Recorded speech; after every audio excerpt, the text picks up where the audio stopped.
On February 28, 2026, the United States and Israel launched the largest coordinated military strike ever conducted in the Middle East.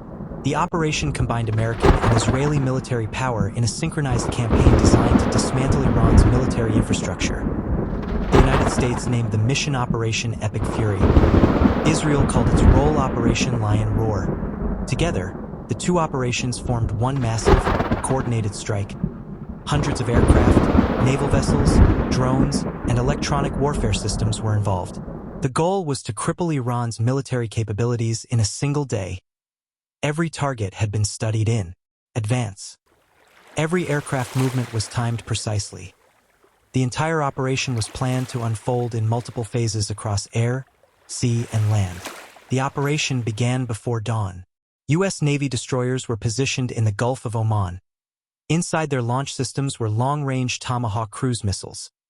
These missiles are capable of flying hundreds of miles with extreme accuracy. When the command was given, the launch sequence began. Missile hatches opened across multiple destroyers. Seconds later, Tomahawk missiles blasted into the sky. Flames lit the decks of the ships as the missiles accelerated upward. The missiles quickly leveled out and began racing toward Iranian territory. Flying low over the sea, they approached their targets from multiple directions. Their objective was to strike critical elements of Iran's early warning network. Radar stations were primary targets. Air defense installations were also selected. Command centers and communication hubs were included in the strike plan. These systems formed the backbone of Iran's defensive shield. If they remained operational, coalition aircraft would face serious threats. If they were destroyed, the skies would become vulnerable. Minutes later, the missiles reached their targets. Explosions erupted across several military facilities. Radar towers collapsed. Air defense batteries were engulfed in fire. Command buildings were struck with precision. Within the first phase of the operation, large sections of Iran's radar network were disabled. The battlefield had been opened. American and Israeli aircraft moved into action. Leading the formation were F-22 Raptors. The F-22 is one of the most advanced air superiority fighters ever built. Its stealth design makes it extremely difficult to detect on radar. Its mission was to control the skies. The aircraft scanned Iranian airspace for potential threats. Behind them came the strike aircraft. U.S. Air Force F-15E Strike Eagles carried precision-guided weapons. These aircraft specialize in destroying hardened military facilities.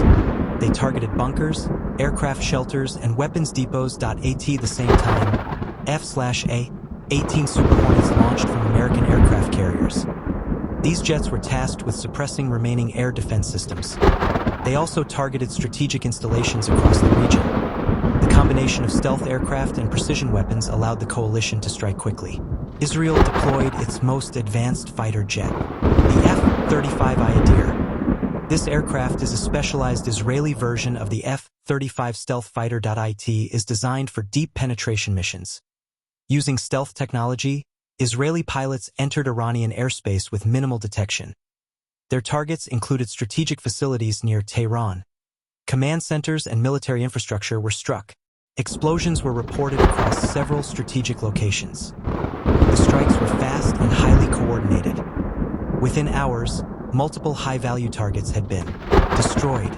Another powerful weapon entered the battlefield. Loitering drones, sometimes called kamikaze drones. These drones can remain airborne for long periods while searching for targets.